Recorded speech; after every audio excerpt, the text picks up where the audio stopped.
about sport. Howdy, Ags. AP here from the Tailgate. C-Money talking Aggie football. Folks, don't forget, email us at agstailgate@gmail.com. Send us some questions, comments. Visit us on the YouTube channel. Send us some comments on the YouTube channel. We'll get you guys comments on the air. We like to do that, even if they're really crappy comments. Yeah. Whatever you have to say, we'll take it. No, you guys are idiots. That's right. We'll say that on the air. Don't bother us. Today's episode brought to you by Frida Homes, building Aggie dreams. Visit them at fridahomes.com. Everybody loves their Frida Homes. All right.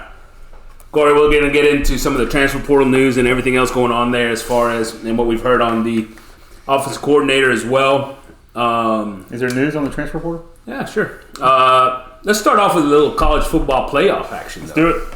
So we get the playoff contestants at this point. It's going to be Georgia 1, Michigan 2, TCU, and Ohio State. That puts the matchups, Georgia and Ohio State, and then Michigan and TCU. Let's start with this. Bama left out. Nick Saban has a real problem with them being left out. Your thoughts? Don't have a problem with it at all. They lost 2 games this year. TCU lost 1. Ohio State lost 1. Alabama lost to Tennessee and to LSU, who LSU lost to A&M. That right there disqualifies you right off the bat. I don't know. I mean, Nick Saban, I think he's just used to being in it, and that's the thing. Hey, look, and here's the thing. I do not blame the dude for coming out and standing up for his team and his players and those kinds of things. 100% the right thing for him to do in this occasion. He's wrong, though. Flat out wrong. He's wrong.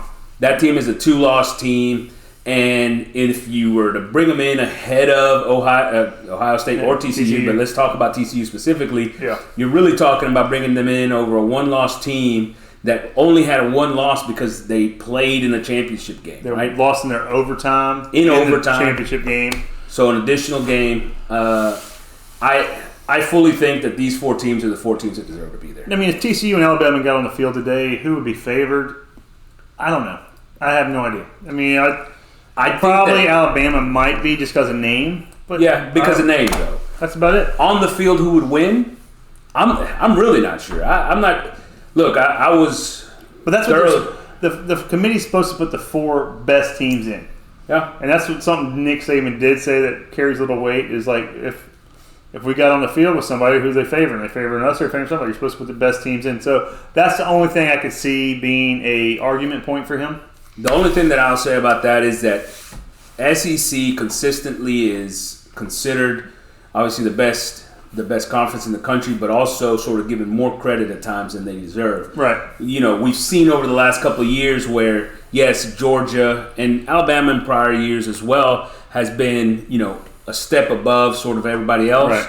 However, this year you take Georgia out of the equation and everybody else is sort of... Well, Tennessee was up there for a while until Hooker got hurt. Yeah. They had a debacle with South Carolina. That was a major. But other than that, I mean, that's just funny thinking about the South Carolina team that screwed our bets up. We took the over in wins on a couple teams, and we're like, oh, South Carolina's going to lose to Tennessee, or they're going to lose to Clemson. They beat them both. Yeah. It screwed our whole bet up, but oh well. So, I was impressed with Kansas State. No, credit to Kansas State on that win, by the way. Yeah. I was impressed with they remind me a lot of a team like Utah in a sense, who also beat USC in a conference championship game in the sense that they do what they do. They're physical. They're going to go take it to you. And they don't shy away. They don't change it up. I mean, they come at you, they punch you in the mouth, and they keep going. Play good defense, solid defense. I'm not going to say good, but solid defense. I like Willingham over there at Utah. I think he does a great job with that program. But in that game against TCU, I was also impressed with TCU in the sense that, hey, look, that team wasn't at its best that Saturday. Right? I don't think Dugan played his best game in that game. He missed some open receivers throughout. Got balls that he normally hits on a consistent basis. He was just a little off. Yeah. But at the end of the day, the dude put that team on his back with his legs. He did. It's crazy. Unbelievable. Yeah. But, hey, they got into the Final Four. I would have given him the ball, by the way, when they were 3rd and 1, 4th and 1 there at the goal line. That's true. I'd have let him go ahead and seal that myself. Right. But having said that, they do get into the Final Four. Let's talk a little bit about this matchup. Look, let's start with Michigan and TCU. Okay. Michigan and TCU, man, very different styles. Right. Michigan more get in there, pound you, play solid defense. Right. Create some plays off of play action. Right. They're going to line up under center some and, do those things. Mm-hmm. TCU, obviously, move, fast pace, throw the ball deep, around, go deep. And that Duggan guy, he throws the ball deep, puts a lot of air under it, gives his receivers a chance, gives everybody a chance. Yeah. Cornerback can catch it. We saw him do that quite a few times. And so these contrasting styles should make for a pretty interesting game, don't you think? I think so. I think Michigan just kind of saw this in the Ohio State game. We saw them play Ohio State. Ohio State, I think, compares a lot to TCU, so they might have saw some of that already. And we saw that fair for Ohio State. It wasn't good. Right. So I don't know if we're going to see the same outcome because TCU's defense can step up when it needs to. They shut out pretty much a Texas team. They played a Texas team very well defensively. They had another couple of games that they really performed very well. Mm-hmm. I wonder, though, Texas notoriously probably underuses their running game. Right. Specifically Bijan, right, who's a stud. Doesn't make any sense. Right. Michigan's not going to do that, right? The question is in the fourth quarter, in the second half of the third quarter, fourth quarter, will that TCU defense be able to hold up against that Michigan offense that's going to have been pounding them for 3 quarters in and just wearing on them, right? And that's the problem. If TCU gets behind early, I think it's going to be a long day because Michigan's going to keep running the ball. They're not going to turn the ball over because they're not going to take those chances. Right. And I think that's what TCU will do is take chances. Like we see Duggan do it, throwing the ball downfield, throwing it up for grabs. He has talented receivers, but he does throw it up and gives a lot of people a chance to catch that ball. Yeah. But they have a good running game, too. TCU does. It's surprisingly good. So, they got a good tailback. Miller, right? Miller. The thing that I see, and TCU's been sort of slow starter throughout the year, they can't be that game day. Exactly. Right? They've got to come out, score early, so that Michigan, you put some pressure on Michigan to keep up. Right. Exactly. Get them out of their game plan, Who do you think wins? Michigan. I would take Michigan. I agree with that. You got a final score? Give me a prediction. Because I know what the spread is or what it was. It was 9. I believe that Michigan ends up covering the spread as the game in the fourth quarter. How about that? Okay, so what are you thinking? Like this Michigan score 30? Yes. I think TCU score 30? 30, maybe a 38 to 25 type of situation. Okay. With a late score in there to cover the spread. Gotcha. Okay. Turning to the other side of it, Georgia, Ohio State.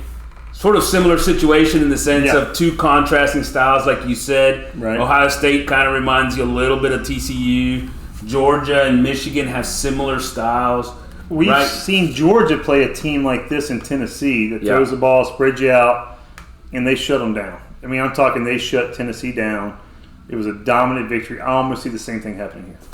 The one thing that I saw in that game against Tennessee is Georgia's defensive front just dominated that game. Right. Tennessee's running game was non-existent because of it, and the quarterback Hendon Hooker was constantly under pressure. Right. So in this situation, the offensive line for Ohio State's getting a lot of pub in the sense that they've got some potential number 1 draft pick, first-round draft pick type guys.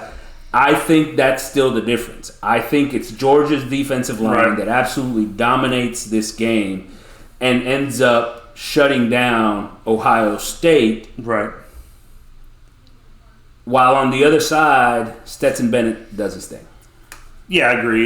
Because I don't think Ohio State can run the ball at all. They haven't really done that well with it this year. They didn't do it against Michigan. They become so one-dimensional. A couple of their backs are out. And Georgia makes them one-dimensional throwing the ball, and that means you can pin your ears back, go after the quarterback. And Stroud's he's a talented thrower. He runs a little bit, but he's not like a Hendon Hooker that they had designed runs for. Correct. So it's going to be. I think it's going to be a long day. He is very conservative in the way that when he decides to run. Right. He's going to try to throw the ball. He's going to try to stay in the pocket and deliver before he does that. Here lately, he's run a little bit more, but still not a lot. I do expect that Georgia wins this game, and I'd say pretty handily. The spread was what? 6.5. Last I saw. So well, I'd take Georgia, and I'd probably take them. I'd probably take them if they were minus 16. Yeah, I think so too. And I think Ohio State might be without one of their wide receivers too. One of the big names. I can't remember his name. Smith-Jigba. Smith-Jigba. That was it. Yeah. Yeah, he's already declared for the draft, and he's gone. So. That leaves a matchup between Michigan and Georgia. Obviously we'll get more into that as we get closer to that game. Yeah. But just initial thoughts. Georgia, I mean, two teams that kind of marry each other, but Stetson Bennett is a wild card, and those tight ends, those Bowers and what's his name, Washington, they're amazing. I mean, Bowers, they were showing previews of him on ESPN the other night. Just the way he catches the ball so easily, he runs like a truck. I mean, he trucks people. He beats them up while he's running. He's huge. He's athletic. He does so much. They block well with him. It's impressive to watch their tight ends. Stetson Bennett, and we'll get into the 4 finalists, it's going to be a finalist at the Heisman. Well deserved, too. But what was he on the – he's a finalist for the Heisman, but he was second team all SEC. Makes sense, huh? Weird, isn't it? Look, I'm always – every time I watch them, I'm impressed with how he plays. I was impressed with what he did in the national championship game last year. I've been impressed with him all season long in the way he runs that offense. He makes plays outside of the playbook, right? He's quicker than you think he is. That guy can scoot. I mean, he's got a decent arm, but he makes the right throws. He doesn't make a lot of mistakes. I mean, even if it's like you said, throwing up to one of those huge tight ends to one-on-one type situations, his balls are always in the right place. Yeah, he makes good decisions. I mean, they don't even talk about him going to the next level, which I don't see why he couldn't. Yeah. I mean, you're this successful. This could be a second national championship, which I think they will win. I don't see why you wouldn't take a guy to win. Yeah.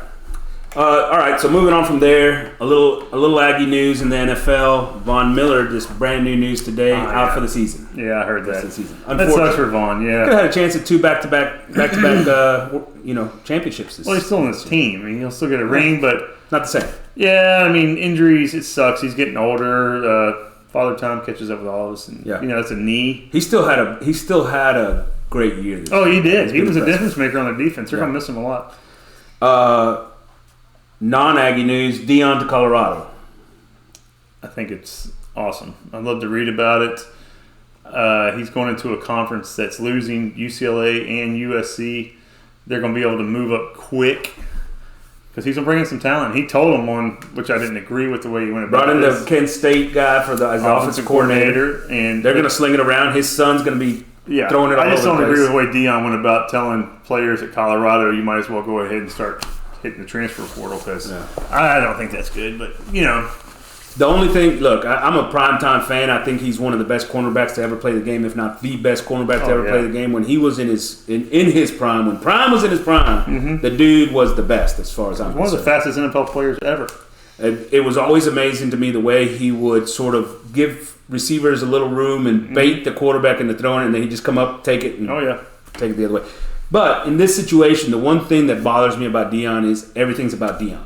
Yeah, it's true. Right? He doesn't talk about, it's not about his players, it's not about this, the other guys. No. It's about Deion. This is Deion. Right. And I think that ultimately, at this level, he's going to have to learn to bring it down a little bit. Yeah, bring it down a little bit. Yeah, I got you.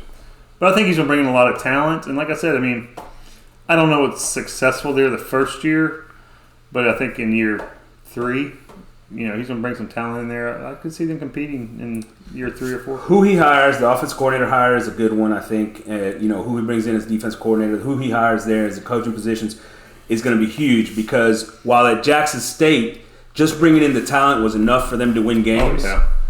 At Colorado, the talent alone is not going to be enough. Well, I heard that he had talked to Durkin, or they were talking to Durkin.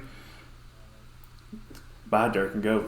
Please. Go. Please. Yeah. Deion, that's a great hire right there. I'll give you a thumbs up. That would help us out immensely. I would be very happy with that. Yeah. So, all right. So, let's go transfer portal. Obviously, opened on Monday. Yeah. Open on Monday. This thing's been super active. Let me grab my phone real quick. Look at all the players. A&M 20 players so far, really 19 maybe of consequence in there. Is that the highest? Are we number one? Yes. More than anybody else in the country. Number one in the nation. Number one. There you go. Texas A&M, number one in the nation. Thank you very much. Thank you. Woo! Thank you, Jimbo. Good job. Woo. Look, a couple of things that are interesting to me. One is that there's more of the defensive players transferring out than offensive players. Yeah, it is. But who are the defensive players? Who are we going to miss? Yeah. Honestly, I mean, Adelia, yeah. So let's go through that, right? Yeah. I mean, give me who you're going to miss. Defensive line-wise, starting there. Yeah. Adelia. Right. Judy. Right. Donnell Harris, Marcus Burris, Dallas Walker. Okay. That's defensive line-wise. That's 1, 2, 3, 4, 5 defensive linemen. Gotcha. Adelia is the only guy that started this year. Don't get me wrong. He got hurt and then, whatever. There's bodies there, all that. Marcus Burris, I think, is a former 5-star kid that's a big-time ball player. I think he's going to go somewhere and play a lot and be a guy that's got a chance to be an all-conference type player. I think that hurts. Right. Judy is another guy that was a high-end recruit, right? Donnell Harris, another high-end recruit that was, injured all this past 2 years, actually. Yeah. If he can get on the field, you know how I felt about him, watching him play in practice. I think the guy's got an explosive sense on the outside that can be an absolute dog as a pass rusher, right? Right. So, yes, these guys haven't played. Something we need. But that's something we need. Yeah. So, yes, these guys, haven't had huge contributions to this team yet. Yeah. But as you get those numbers, 5, depth starts to become a problem, right? It does. I mean, that's probably the one position that we could afford to lose some players, but not – you can't lose any more. I mean, 5, you're really starting to get into it. Correct. So, I mean – it'll be interesting over the next couple of weeks, see if any other of those guys jump into that group as well. But it's definitely a group that all of a sudden we're saying, hey. Yeah. This is going to become a concern. Pump the brakes. Defensively at linebacker, this is another position which the room is getting real thin. Ish Harris, Terrion Lee, Andre White, all out. Look, all of a sudden your guys are Cooper, Russell, and the freshman Martrell Harris, who played more as a defensive end type guy this year. I mean, you don't have bodies. Yeah. Well, we don't have bodies, but we only played like 1 to 2 linebackers at a time. Yeah. I mean, it just I don't understand that's what I'm saying, Dark. If you want to go to Colorado, go ahead, because I don't understand what the hell you're doing. And here's the other thing with regards to that. I mean, I'm not surprised by the linebacker transfer because I don't think they're very well coached. So that's 8 defensive players so far. 8 defensive players so far. And White, I thought White was going to be White's a starter, right? I thought he was going to be a strong player this year. He was hurt. He's not the best linebacker, but he's got talent. I mean, you can see that. Yeah, absolutely. And he's a guy that this year should have been taking a step forward. And once again, it almost seems like it took a step back under the current tutelage. Coaching, right? Yeah, it's coaching. Cornerback. At cornerback, here's another area where we felt real good about depth and the talent that's there. And all of a sudden, Denver Harris, Brian George, Josh Moten, Miles Jones all enter the transfer portal. Plus, you lose Jalen Jones to the NFL. Right. And all of a sudden, that's becoming a big number. And not to mention Antoine. And Tony Johnson at safety, of course, yeah. So, I mean, he's not a cornerback, but... And he hadn't declared yet, but we expect him to. Yeah, he's a DB, so that secondary is getting a little light. I mean, we still have talent, don't get me wrong. There's still talent in the secondary. A lot of talent, especially at safety. Kerr played this year as a freshman. Matthews as a freshman. That you still have Gilbert there. Obviously, you lose Richardson to the NFL. What's the guy's name that we were so high on the... Bryce Anderson's another guy, that I think steps right into that Antonio Johnson role. Right. I love that kid. Yep. So there's some guys at safety and some depth there that's going to be okay. We still have Chappelle, but hopefully. Now at corner, you're talking Chappelle. And Bowie. Smoke Bowie. Yep. Taylor. Who was the other one? Deuce, weren't you talking about? Killebrew, right? Okay. So those guys... they don't have a ton of reps, by the way, other than Chappelle, who started for the last 2 years. Chappelle, one of my favorite Aggies on this roster. Right, but they're going to have to – those guys are going to have to step up. Step up? Step up. Well, that's the thing in every season. You expect those guys to step up. Yeah. Because, like Johnson, he wasn't Johnson until last year. Then this year, we expect a lot because he did a lot the year before. Just like Chappelle did a lot this year. we expect even more next year. And Gross Killebrew is a guy that was a high-end recruit, right? He was hurt for a lot of the year. Hopefully he comes in next year and through this offseason and works into the spot there and is competing with those other guys to take that start. 12 Aggies off the defense right there already in the portal, and it's been 2 days. Correct. So, I mean, that's something I think that's concerning. Yeah. Very concerning. And all of a sudden, the depth numbers are a problem. And the thing is, some of them aren't leaving because of playing time. They either didn't like the team, they didn't like the coach. There's reasons they're leaving. Correct. I mean, you look at Adelia. He started. White started. Who else? And by the way, Adelia is rumored that he's getting offers from some of your rivals, right? Some of the teams you may be playing next year, including a Tennessee, for example. Yeah. I think is on his list. I think he'd be a great fit over there. Because Tennessee puts up points. And what do teams do when you have to catch up? You have to throw the ball. Yeah. So that's right where he needs to be. Okay, offensively, look, at quarterback, King and Eli Stowers, once again, Connor's going to be your starter next year, so it's not that issue. We hope. But we hope. I mean, we don't know anything right yet. Right, I yet. mean, that's true. We're just guessing that he's not leaving. You would hope not. Yeah. You still don't know what's happening with Max Johnson. Of course, he's already had one transfer in, whatever. But you can get 4 or 5 of them nowadays. Either way, you don't have a quarterback in this class, recruiting class for 23. Your numbers are pretty tight. Right now, it's Connor and Johnson. If Johnson leaves, you don't have a backup. It's true. It sucks, but I'm sure Jimbo will figure it out. It'll be. Both of these guys are going to find a home, by the way. Johnson and King and Stowers. I mean they'll find a home, but I don't agree with you on the kind of homes. I think King is more of a Sam kind of player. I think he'd excel at Sam, but I just don't think he's a big major D1 player right now. I don't see it. Yeah, we'll have to see. He breaks his arm, pops his shoulder off, throwing a pass. We'll have to see once he gets to somewhere that has a better system. Yeah. And Eli, I thought he was a tight end. He was at one point. But also a top-end recruit, right? He was. Coming out. So he's got some talent. Must. LJ Johnson at tailback, obviously.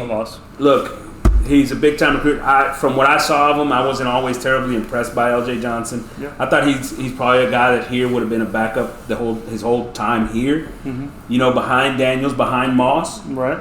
But we ain't still, worried about. We got A-Chain coming back. And Overton. And then A-Chain declares for the draft. Oh. Yeah. But we've got Overton now, we've got Moss, and we've got Daniels. We need depth at running back. They don't have one in the recruits. Who? Not Overton. Crownover? Crownover. Oh. Yeah, Crownover, Daniels, Moss. And that's if all of them come. I mean, that's the whole thing about this season. You still don't know. Yeah, we're all up in the air. We're not going to know until January the 18th, I guess. Because there's still players that we know are going to declare that haven't declared yet. Yeah. And but it's just... Yeah, we need more running backs. Definitely need more because injuries happen. Right. Look at our team all year was hurt. Yeah. The only person wasn't was A-Chain. I think he was out. I mean, he was out for 2 games. Yeah, but I mean, at wide receiver, so they're gonna have to do something about running back for sure for the depth. At wide receiver, you get Chase Lane. He declares. Yeah. We don't know what Marshall's gonna do yet. We really don't know what Stewart's gonna do. If you were leaning towards Marshall, I would say it's closer to leaving than it is to staying. That would be my guess. People have sort of interpreted some of his posts lately that maybe he's considering coming back. I don't know. A guy that we didn't mention on the defensive line, Lucas, I expect fully to be gone. Well, Marshall just needs to grow up. Yeah. They have to understand they have to be held accountable. It doesn't matter if you're here or where you go. Or anywhere else. Right? Yeah, I mean, you have other players. Like, we talked about Demas earlier, not on the show, but just while at lunch, we're like, that guy had so much talent. But his head got in the way. And it continues to. And if they can keep those guys, mind you, Stewart and Marshall, because you figured Thomas is sticking around. You still have, Moose is a big question. Maybe.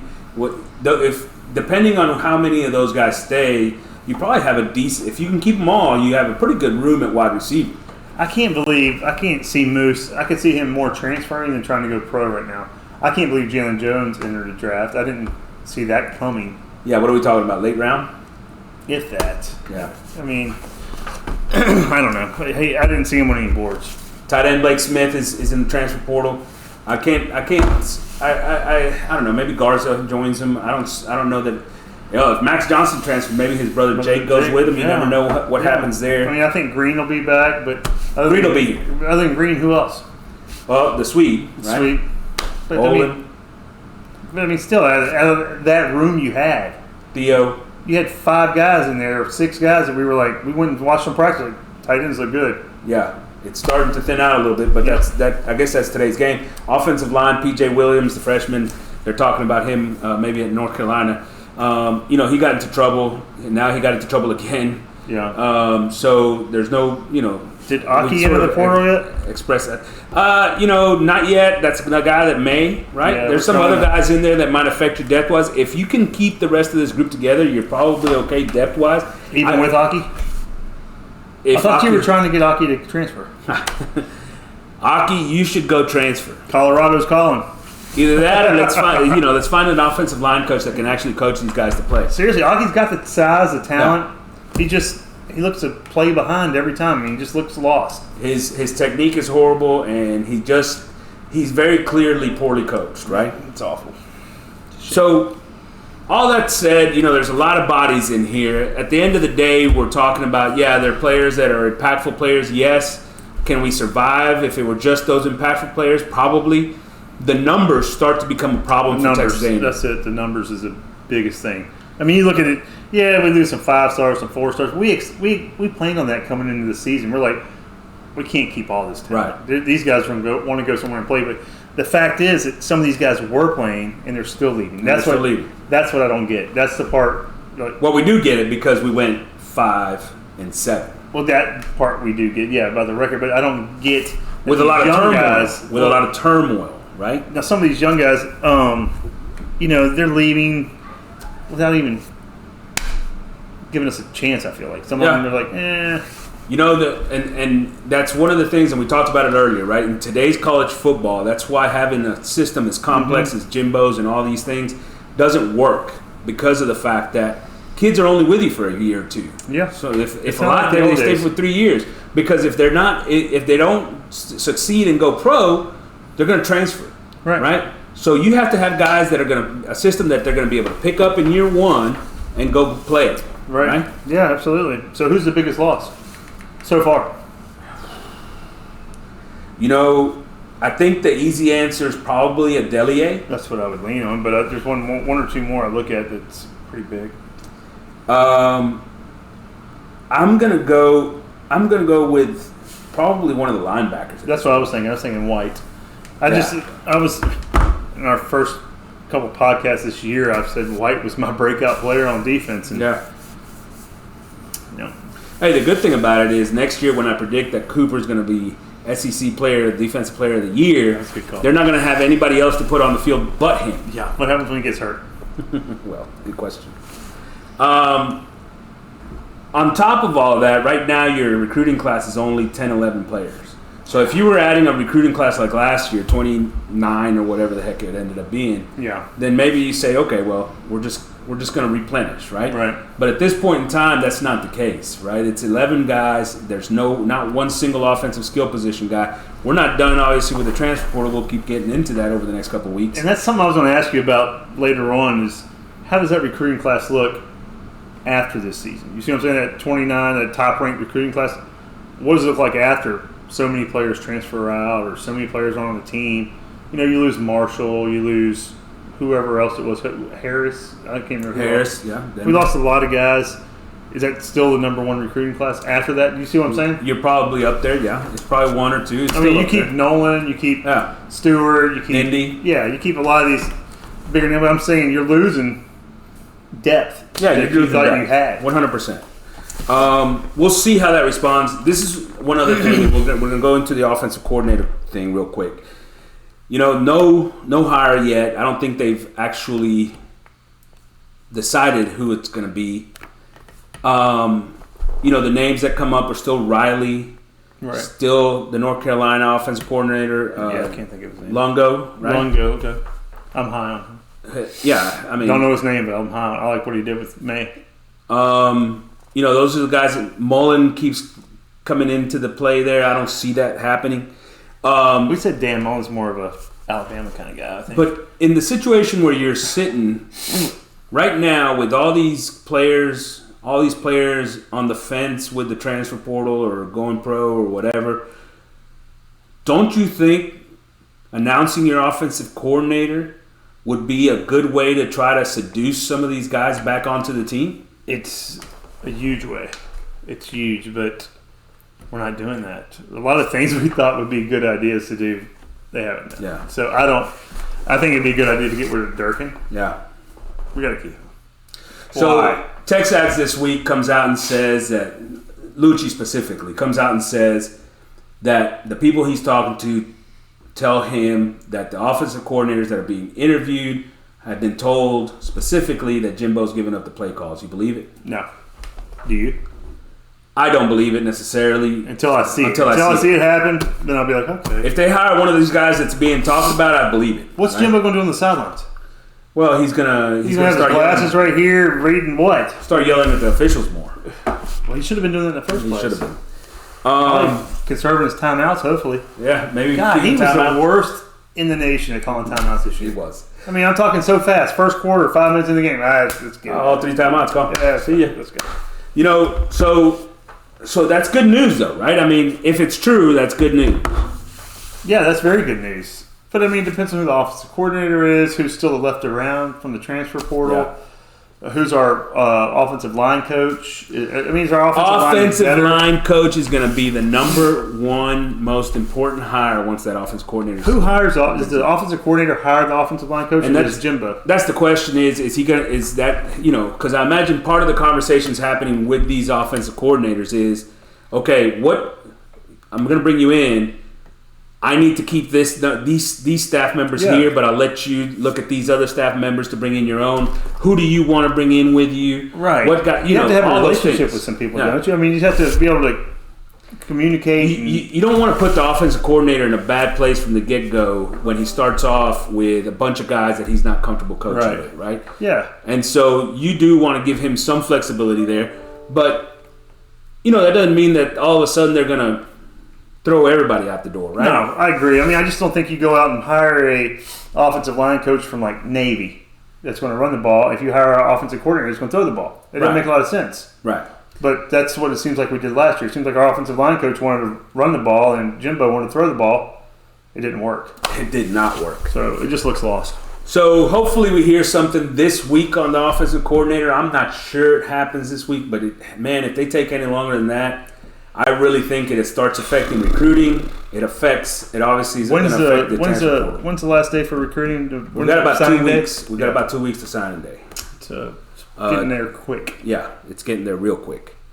An interesting part of and so like we talk at the A&M transfer portal. We're not the only school losing players. It's all over the country. People are doing it. One of the I see it with small some of the smaller schools, and they lose players and they want to go to the higher level programs and all this stuff. I understand that. What this one to me. Alabama. Right. It's an interesting case because obviously they've got the history of the wins. They went 10-2 this year in what is considered a down year for them. They were in a national championship game last year, right? I mean, this team has a history of winning. They also have a history of replenishing the talent that they lose to the pros. Yeah. Not so much to the transfer portal, but to the pros. Now, you're sitting there and their starting guard, they lose a starting guard that's been starting for 2 years. He's transferring. That is awkward. That's awkward. Starting receivers, guys like JoJo Early and Holden enter the transfer portal, right? Those are two guys that were a big part of that team. JoJo Early, a young receiver that's getting better and better. Christian Leary, a freshman that probably, if those guys leave, is stepping into that. He's entered the transfer portal too now. Like, they're losing players that would be contributors on that team. What is up? I don't know if you ever listened to Paul Feinbaum. I listened to Paul Feinbaum. It is crazy to listen to Alabama people call into that show. I listen to some Aggies call in. Yeah. The Alabama people are insane. Now, if they act like we do about the Aggies, on our podcast, it's 10 times worse. So I'm sure those players are hearing it. They're like, Alabama went 10-2. That's like A&M going 5-7, basically. Yeah. You see what I'm saying? They lost 2 games. They lost to LSU and they lost to Tennessee, and they almost lost to A&M. They almost lost to somebody else. It wasn't a dominant Alabama team this year. And everybody's out there going, those receivers suck. Let me give you an idea of why. That offensive line sucked. Let me give you an idea. See you later. Let me give you an idea of one thing that I also think is part of this. What? Who's their offensive coordinator? Oh, God. The guy from the Bill O'Brien. Yeah. Right? Bill O'Brien. And he's horrible. Yeah. I don't care what anybody says, that guy is horrible. Yeah. And all these players we're talking about, offensive guys. Yeah. I think that has something to do with it. Yeah. If I'm Nick, I'm telling Bill, see ya. I'll be honest, I'm not worried about Alabama one bit. Nick Saban knows what the hell he's doing over there. He's been doing it for a long time. 2 losses. We would kill for that season right now. Every day. Kill for it. Every day. And they have season after season after season after recruiting. They lost players. What's that guy's name from Arkansas, the linebacker? He came from Alabama. Yeah, Sanders, right? Yeah, one of the best linebackers in the nation this year. Probably going to be in the top first-round pick. Yeah. I mean, they lose those kind of guys. They still have Will Anderson. They still have, trust me, Alabama's going to be just fine. Will Anderson's going pro. Okay, yeah. That's enough on Alabama. I agree with you. They're going to be fine. It's just, to me, it's interesting, right? That's sort of what my point. No, I get you. A&M targets. What positions are they going to need to target? And we just talked about a little bit in that group. I think it's easier to say the positions they don't need to target. And I'm still thinking of what they don't need. Maybe offensive tackles. I think they're fine at offensive tackle. I mean, I guess if you can get a guy, if they stay up, if you can get a guy to provide depth, sure. But they've got guys there. I think interior offensive linemen. I don't think they need defensive linemen, defensive tackles. I'm saying they need edge rushers. Edge rushers. They need. I think that's a big one. Linebackers. Huge. They absolutely have to have a linebacker. It looks like they need depth at cornerback now, and maybe some depth at cornerback. Safeties look pretty strong still, even with Los Antonio. Interior offensive line. If they can get a top end guy that's going to come in and start on the interior of that offensive line, I think that. But to get somebody that's just, guy from Alabama, maybe. But if they're just getting a guy to be a backup and in the mix, I think they've got bodies. We got plenty of that. Yeah. We might need receivers now. Quarterback, running back. Running back. It goes tight ends. We're losing tight ends. So they've got a lot of work to do. We'll see how Jimbo does that, especially considering that he hasn't been a big entrant. And he hasn't entered into the transfer portal world much since he's been here, right? One thing the last thing I want to talk about here is, I keep seeing all this chatter out there, like of the 1,000 kids entered into this transfer portal. Right. Numbers say that only half of them are going to find a new place to play. Right. And that's true, but deceptive. It is. And the reason I say that is because the kids that enter the transfer portal include like former walk-ons, lower level, D1 type players. They're in there and they go in and they end up not finding a home. When you go look at the history of the guys that have transferred from a school like A&M, Alabama, Clemson, those types of schools, they all find places to play. Yep. So don't give me the argument is like, what are these kids doing? Half of them are going to end up unsigned. Not A&M players. Well, that's the whole thing. They always think the grass is greener somewhere else, but is it? I mean, like, we had guys transfer last year that we thought were big-name players. Baylor, Cup. He played. Not much, but he played. Where did he play? He played tight end at Tech. No, but what did he do? You said, like 12 catches for the year, but he played. Here, he may not played. Well, here he got no catches over the last 2 years. And I think a lot of guys get in their head like, hey, they're bringing in all this talent. I'm not going to get any playing time. I don't even want to try to compete. I just want to go somewhere else where it's easier. I don't blame them for going to find a place. You talk about a guy like Derek Hunter. We talked about him earlier today during lunch, right? Yeah. Derek Hunter is a guy that was here at defensive line, then they moved him to offensive line. He still didn't get to play. He's a big-time recruit. He goes and plays at JC for a year. Now he's being recruited by Tennessee and other schools like that. It's the second time I've heard you say Tennessee today. I just kind of say them. They might be taking all our old players, huh? Arkansas, Texas, Tennessee, Mississippi State is the group that's supposedly recruiting this kid. Well, So we'll see him again. You're saying? So maybe Arkansas, Mississippi, LSU, Tennessee, whoever. So my point is that these guys, I don't blame them for leaving, right? I don't either. Jason Harris was getting lost in the shuffle at defensive end, right? He's at Rutgers. Caleb Chapman, obviously at Oregon, didn't really do anything this year. Probably hurt again, right? Right. But you talked about Baylor Cup. Eric Young's at Blinn. He's being recruited by Alabama State now. Chris Morris, the offensive lineman that got busted for whatever he got busted, legal troubles, and one of the best recruits of that class. And he goes, he's getting looked at by Memphis now, right? Yeah. I mean, so these guys are getting opportunities. You want to talk about a guy that really did something with it. I mean, how about Jeremiah Martin over at Washington, right? Who goes over here? He wasn't sniffing the field here, and over there he's a Pac-12, first team, second team kind of guy. And I'm sure it works both ways. You know what I'm saying? I mean, how many of those guys go somewhere and don't do anything? You have guys that go somewhere and. But most of them are playing. Shadrack Banks is going to be in the playoffs this year at TCU as a linebacker, right? Good for him. Tyree Wilson is going to be a first-round draft pick, top 15 draft pick this year out of Texas Tech at defensive end. He couldn't get on the field here. You know what I'm saying? What year is he? He might be a senior already. I think he's been out for 4 years. Okay, well, let's look who he was playing behind when he was here, though. I mean, you had the guys. I mean, I agree he might be a draft pick. We had any of those guys get drafted in the first round that he was playing behind? Any one of them? No. What's his name didn't get drafted in the first round, did he? Nobody. None of them. Myles Garrett did. He wasn't behind Myles Garrett. You don't know. He might have. Myles Garrett has been gone for a long time. I don't know if you know this. He might have played behind. All I'm saying, but I guess my point is that all these players are finding. Last year, the only transfer from last year that didn't find a place is Demas, and the reason is his legal problems, right? Yeah. These guys are all going to find a place to go play if they want it. Yeah, they will. And like you said, there's going to be how many thousands of players in the transfer portal? We're going to get different players. We're going to have almost a new team next year. I'm almost excited about it because we know the players. See, there's plenty of talent here. There has been plenty of talent here. It's coaching. It's not going to matter. It's coaching. They can pick up whoever they want to. If the coaching doesn't change, it's 2022. This is how football is now. It sucks. Yeah. We're not going to have the same team year in, year out, and just lose seniors or early entries to the NFL. Now it's going to be half the teams will be gone almost every year. It sucks. Yeah. I mean, I hate it. I don't like it in college basketball. I'm a huge college basketball fan, but you watch a team like Duke play, you watch them 1 year, you don't see the same team. And here's the thing: either you figure it out and you adjust to the times, right, or you're going to get left behind. And Jimbo's not adjusting. Jimbo has not. He's not adjusting to the transfer portal. He's not adjusting to offenses. He's not adjusting to defenses. That's what's upsetting, and that's what we've talked about all year. But go ahead. I'm sorry.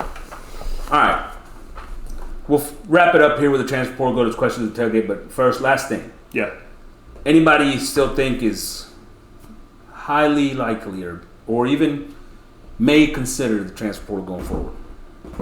We've talked about defensive end Lucas. Well, Marshall, right? We said. We talked about Marshall. And you said something that is he getting promising text messages like he might be? Like, they're having at Aggie land or? Not like that. Okay. It's very cryptic type messages, but he's wearing an Aggie uniform. So there you go. I wouldn't be surprised if there's a name out there we haven't said that just comes off and shocks us, like a Connor Rudman, like a Stewart on the defensive line. Yeah, somebody like him. I wouldn't be surprised. Or what's his name? Overton wouldn't be surprised. Even though they got playing time, lots of it, they're just not happy. Yeah, they're not happy with 5 and 7. Turner. They're not happy being the 10th man on that defensive line because you have Noland and Jackson and Rakes. I mean, you got a ton of them. Regis might leave. Regis. I mean, you might see somebody pop up and you're like, damn, that guy played a lot last year. Offensive line wise, you might lose some of that depth with guys that have now are sitting behind sort of young players. You know, maybe Foster. We even talked about Foster maybe leaving. We don't expect it, but Foster Wyckoff. What happens with that combo, right? Yeah. But a guy like Luke Williams, who was a recruit from a couple of years ago, you haven't heard much about. Hunter Erb, who's caught now behind 2 tackles that are going to be Moose. We don't know about Moose, what he's going to do. Don't know what Moose is going to do. How much was Sleevegate? How much was that? Bankhead. Yeah, I mean, another offensive line sort of idea. Obviously, Stewart on defense and on offense, we don't know how they end up coming out. Yeah, Even a lot of questions. Even a guy like Cooper, right? I mean, Cooper, who why was he not on the field? Right. And so, does he decide to stick around? He should get plenty of playing time. What happens with the Johnson brothers, right? Yeah. Max and Jake. Do they decide to stay or do they decide to go try their, this number could get up to, what are we at, 20 right now, 19? We're at 19, 20, yeah. I mean, I could see it getting up to 30. Do you see it? I could see 10. it. That's 10 more players. I could see it getting to 30. That's a lot. That's a lot. It's a whole recruiting class from last year. That's a whole recruiting class. Jesus. It's more than a fourth-year football team. Good job, Jimbo. Keep it up. Questions from the tailgate. Yeah. Brought to you by David Coffin PLLC, tax controversy and litigation attorneys. Only tax controversy and litigation lawyers here in BCS. Give us a call. 817-251-7049, by the way. Bowl games that you find interesting. Anything out there? I looked at the bowl games, and there's some good games out there. There's a lot of bad ones. So you and I talked about Cincinnati and Louisville. Cincinnati, Louisville. Interesting because the Louisville coach is now going to go coach Cincinnati. Yeah, that's interesting. That's wild. Troy UTSA should be a fun, entertaining game. Troy, they've had a good defense this year. UTSA, one of the highest scoring offenses in the nation. So, speaking of UTSA, former Aggie, he was a safety. Is over there. He's he's an all-conference player for them. Chapman. You remember Chapman? Real long, skinny guy. Caleb Chapman, the wide receiver. Chapman. Chatt. Oh, like you chatted up? Okay. Chatted up. Yeah, chatted up, man. He's an all-conference player for them. Anyway, just an aside. That's where I could see a Haynes King maybe going to UTSA. There you go. That's bigger than Sam, right? How about Oregon State and Florida? Who? Oregon State and Florida. Florida's quarterback already entered the portal. The other quarterback's some kind of pervert. Yeah, that game is going to be a struggle for Florida. Yeah. Offensively. Yeah. Wake, Mizzou. Ooh, Missouri surprised me this year. Yeah, I thought they wouldn't be as good this year as they have been. Yeah, I know. God, they surprised me. Wake's dynamic. That quarterback, I like him a lot. But yeah, I like that matchup. Wisconsin, Oklahoma State. Oklahoma State's lost their quarterback too. Oklahoma State's been very disappointing this year. We lost a lot of money on them this year. Wisconsin's going to be under a new coach. Is he coaching the bowl game? No. Okay. Duke and UCF. That should be fun.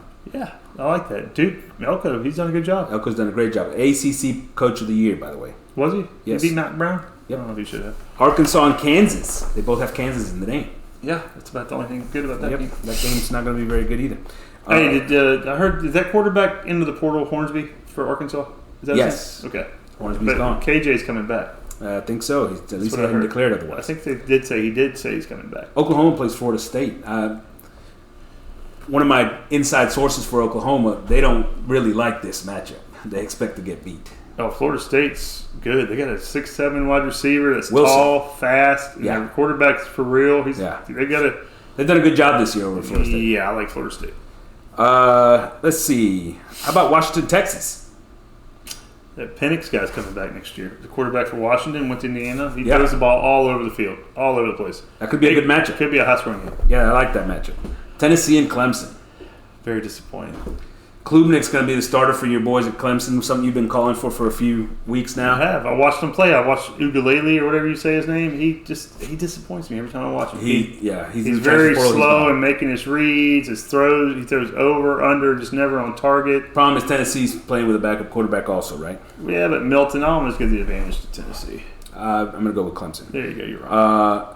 How about South Carolina, Notre Dame? That's an interesting South Carolina's hot. Probably the hottest team in the nation, aren't they? Beat Tennessee, beat Clemson. Yeah. Who's hotter? Not very many. Yeah. How about Bama K-State? It's a shame South Carolina didn't play Georgia right now. Let's see what they do. I'm just saying. Yeah. Yeah. Go ahead. Who were you saying? Bama K-State. I like that matchup. I think it's interesting. I think it is too. But who you leaning? Bama? They've lost a lot of talent. All of a sudden, I'm sort of leaning K-State. K-State's bringing that whole team to that bowl game. They are. Yeah, that's their that is a bowl game, but it's like their Super Bowl. You know what I'm saying? They beat Bama there. Rose Bowl, Utah, Penn State. I like Utah. I like Utah a lot. I think we should Penn put State money on them too. Yeah. All right. Last question. Go ahead. Final word on offense coordinator. I want to lean towards that guy from North Carolina. I like what he did a lot with May. Phil Longo. Yep. I like it. Get him in here. Give him the reins to the offense. Let him hire his own offensive line coach. Specifically offensive line coach. And let him deal with the quarterbacks. Let Jimbo be the CEO. Watch over everything. Make sure these guys are doing their job. Watch a little bit of the defensive practice from time to time. Yeah, and know when to call a timeout. Don't have a playbook in your hand the whole game. Watch the game. Know what's going on when you have to go talk to the officials, argue. Exactly. Maybe even challenge a play. Exactly. Did we ever challenge a play? Maybe recruit. Gig 'em Aggies. There you go. AP Corey from the tailgate. Talk to y'all soon.